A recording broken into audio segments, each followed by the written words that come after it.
Every night as the city's lights dimmed and the world tucked itself into sleep, the halls of Westbrook Medical Center remained softly lit, humming with machines and distant footsteps.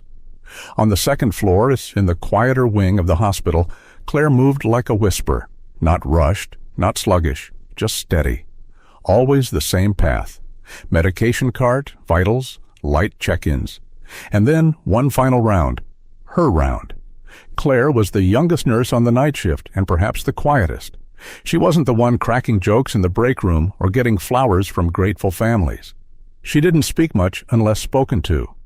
Some newer staff even forgot her name. But the patients remembered, maybe not her face, maybe not even her name, but the feeling of her presence, the calm, the care. Her uniform was always spotless, her ponytail tied tight, her shoes silent on the linoleum. And tucked into the breast pocket of her scrubs was a soft cream-colored handkerchief, just slightly worn around the edges. It had the letter C, embroidered in one corner. Simple, in blue thread. Her mother stitched it for her on the day she graduated nursing school. "For your long nights, when the world feels too heavy," she'd said. And on those nights, when her shift dragged past midnight, when the fluorescent lights buzzed too loud, Claire would take it out, press it gently to her forehead, or use it to wipe the hands of an elderly patient too weak to hold their cup. Most nights passed in quiet repetition, but not without meaning. In room 209 lay Mr. Halbrook. He'd been there nearly 2 months now. 79, admitted after a fall in his garden. No visitors, no calls, just a small folder of medical records and a toothbrush that had seen better days. He rarely spoke, and when he did, it was in short, clipped phrases. Many nurses considered him difficult or closed off. Claire didn't mind. She never pushed. Just sat with him a little longer than her rounds required, asking about the flowers he used to grow or what books he read when he couldn't sleep. Sometimes they didn't talk at all. She'd just sit near his bed, folding towels or scribbling notes. He seemed to relax more when she did. There was something about Claire's stillness, the way she listened or didn't need to speak. It made even silence feel safe. One evening, after checking in on everyone else, she walked into room 209 for her final round. The room smelled faintly of lavender soap and the old wood of his nightstand. The TV was off. Mr. Halbrook was sitting up, which was rare. His eyes followed her as she walked in, and she greeted him with the usual soft smile. She adjusted his blankets, checked the IV, noted his blood pressure. Then, as always, she sat for a while, resting her hands on her lap. He didn't say anything for a long time, and then, as she stood to leave, he reached out, not quickly but with surprising clarity, and held her hand. His grip was thin but firm. His eyes met hers. "It's been a long time," he whispered, "since anyone treated me like that." Claire didn't know what to say. She just nodded once, then slowly pulled out her handkerchief, dabbed a spot of sweat from his brow, and placed it gently back in her pocket. Outside, a storm had begun to fall, but inside that room, the silence was full. The new nurse arrived on a Monday evening. Her name was Lindsay, fresh from a big city hospital, sharp in posture, sharper in tone. She wore crisp scrubs and walked like someone always on a deadline.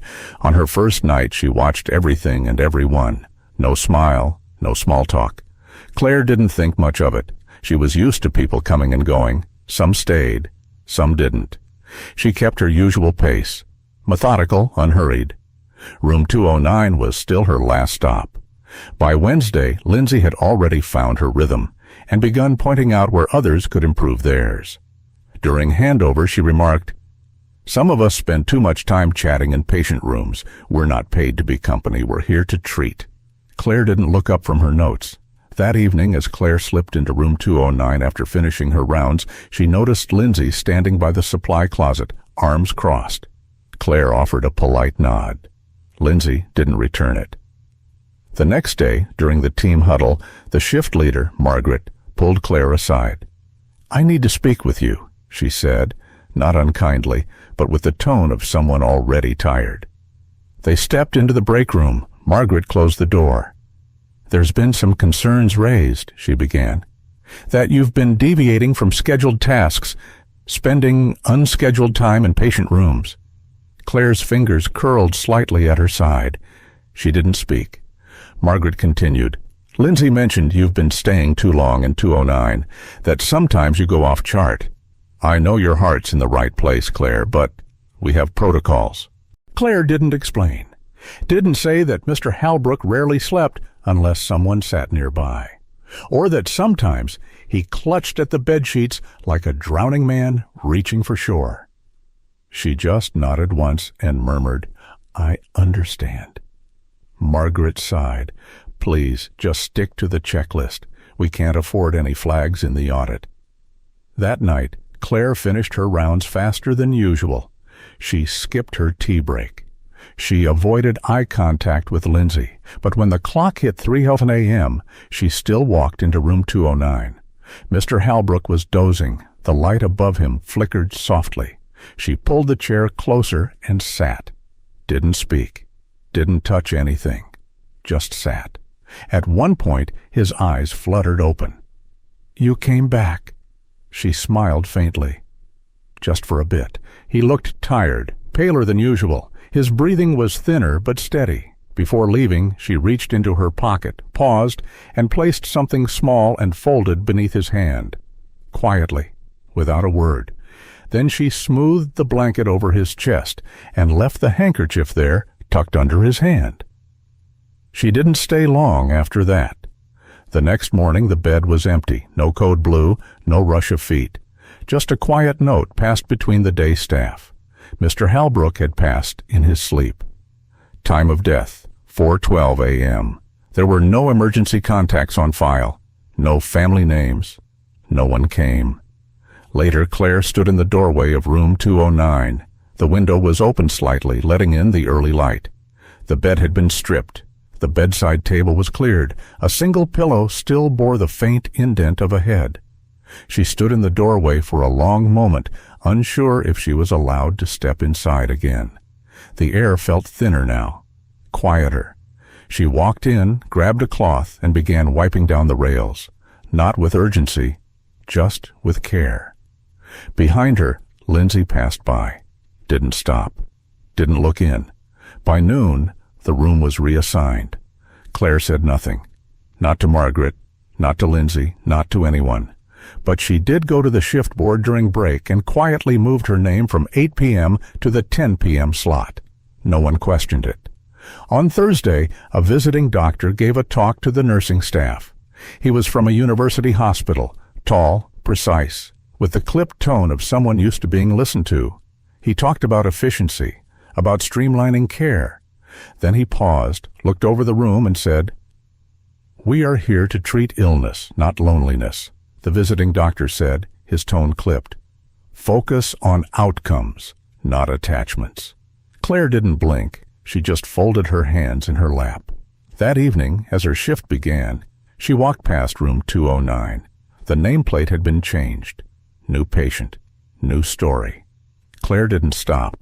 Instead, she moved to the end of the hallway and stood by the window, watching the rain streak the glass.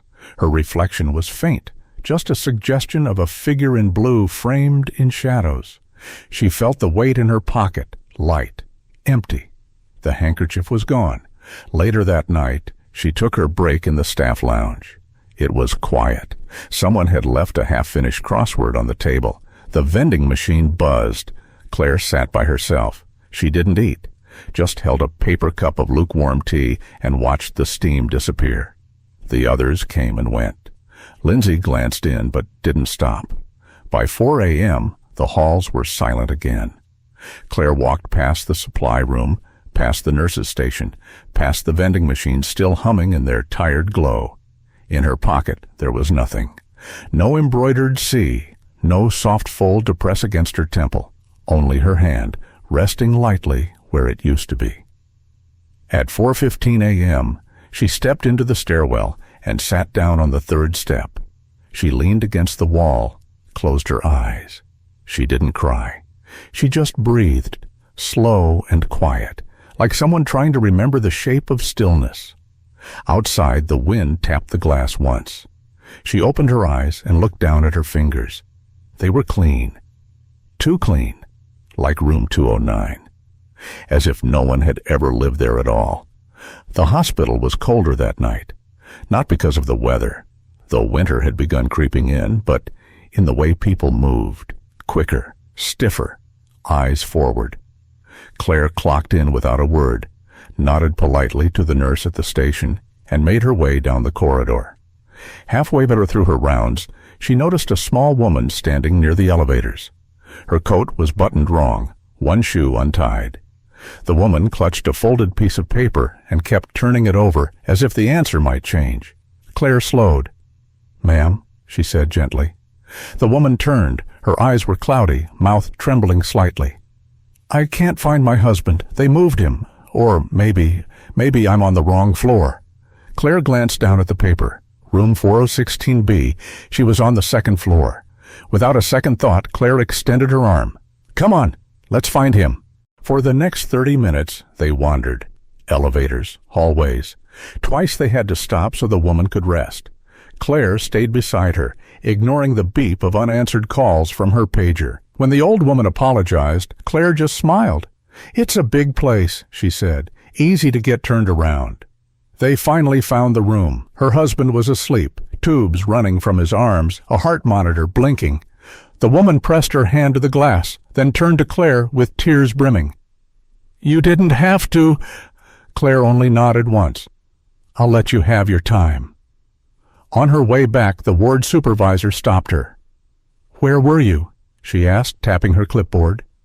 "Helping a lost visitor," Claire replied softly.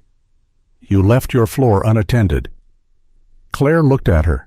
She was lost. The supervisor hesitated, then wrote something on her clipboard without meeting Claire's eyes. "Just be more careful next time."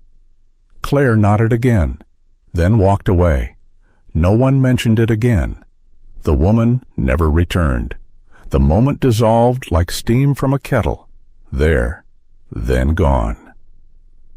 Later that night, Claire waited at the bus stop alone. The sky above was ink black, the bench cold beneath her. She held her lunchbox on her lap, unopened. Inside was the same sandwich she'd packed 12 hours earlier, tuna on wheat. The bread had gone soft. She didn't eat it.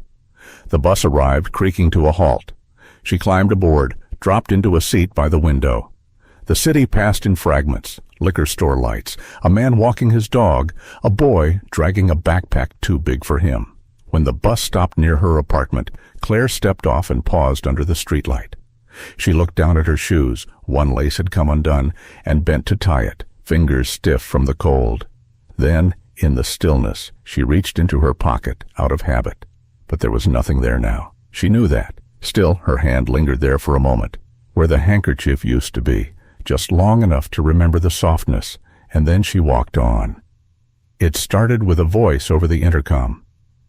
"Miss Claire, there's someone at the front desk for you." She paused in the middle of updating a chart. No one ever asked for her, ever. She glanced at the clock, 4:12 p.m. Her shift wasn't even over. Her first thought wasn't curiosity. It was worry. Had she done something wrong? Yesterday, she'd almost administered the wrong medication, caught it in time. But still, maybe they were calling her down for a formal reprimand. She wiped her hands on her scrubs and headed to the front desk.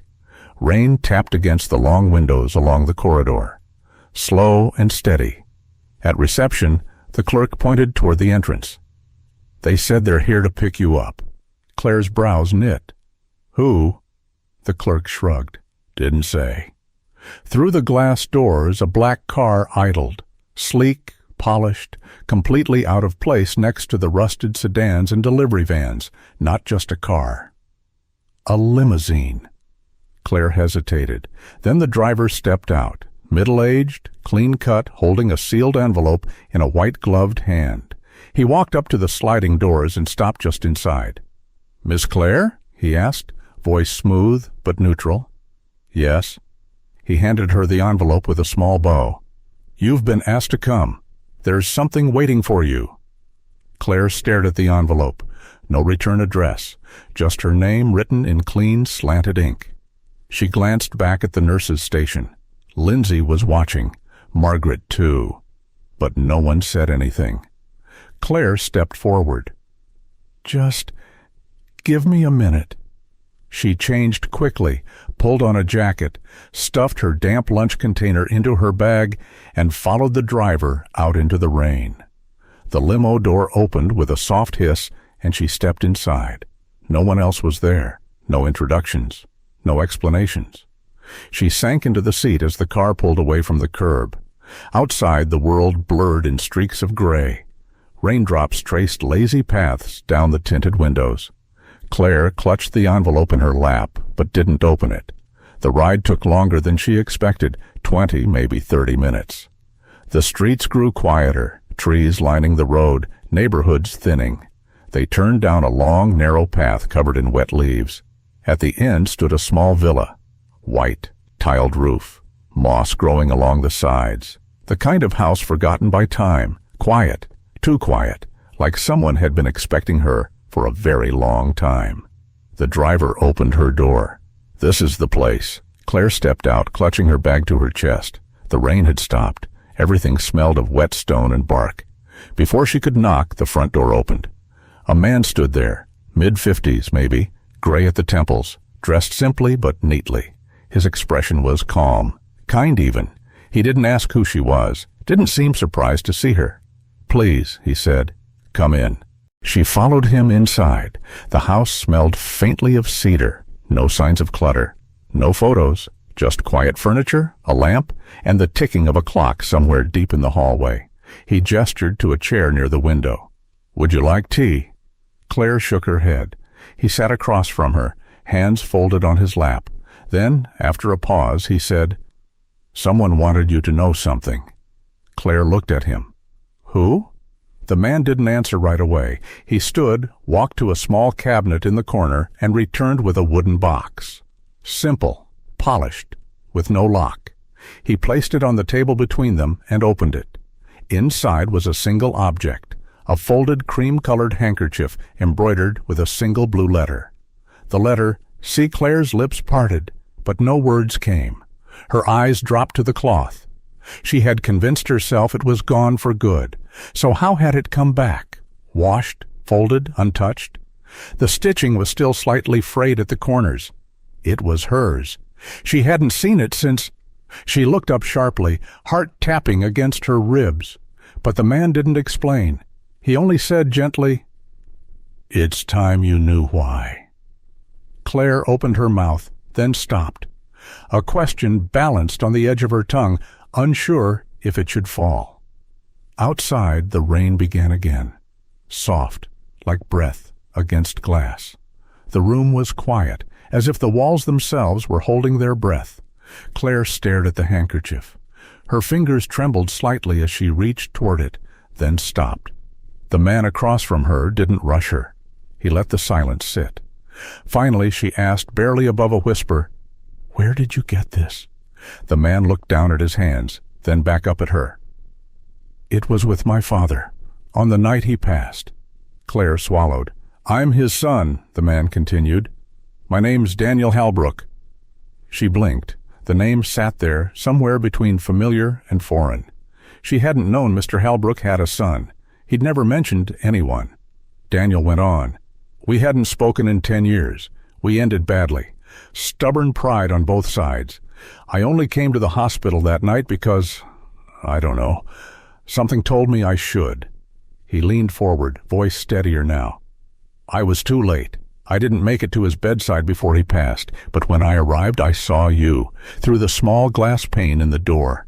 You were sitting beside him, not saying a word, just holding his hand. You looked tired, but you stayed."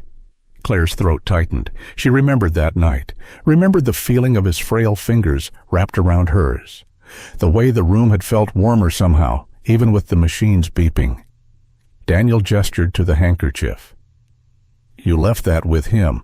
The nurses put it in a bag with his effects. I found it later, and I asked around.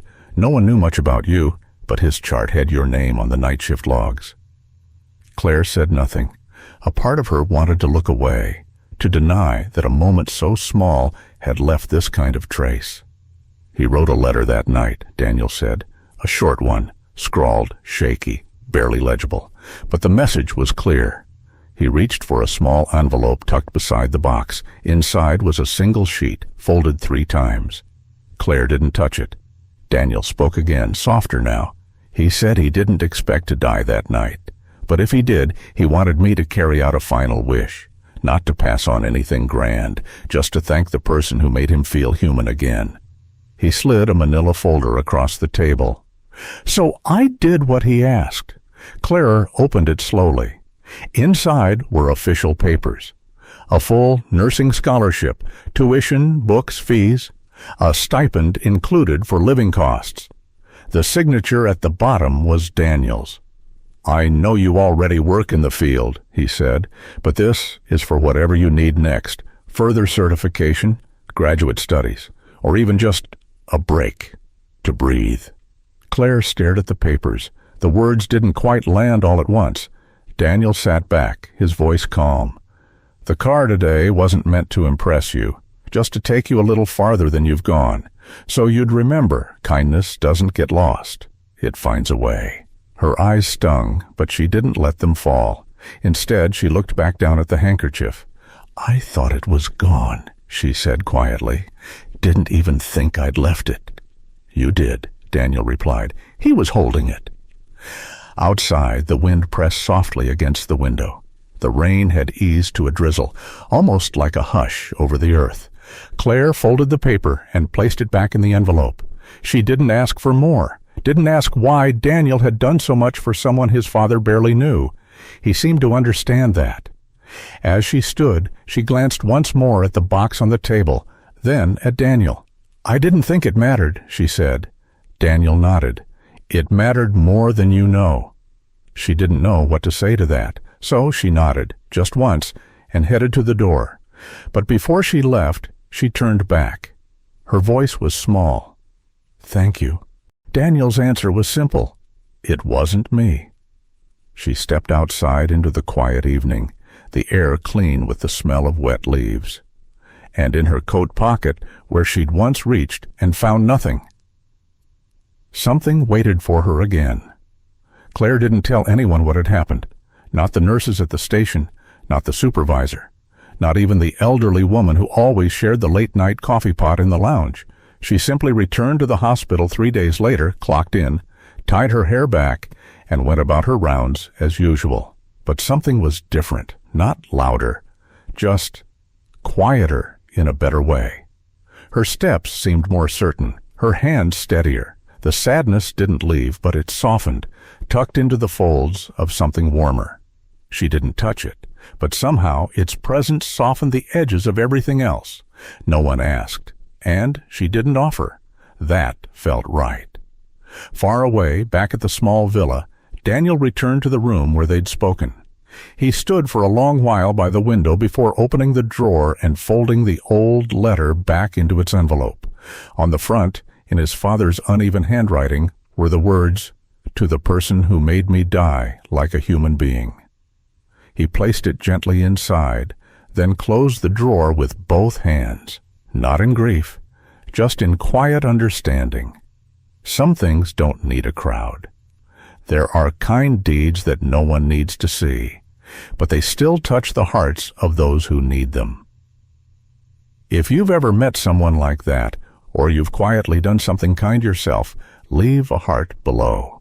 Your story might be the one someone needs to believe in kindness again. Or maybe just send this video to someone who makes you think they deserve to be loved more.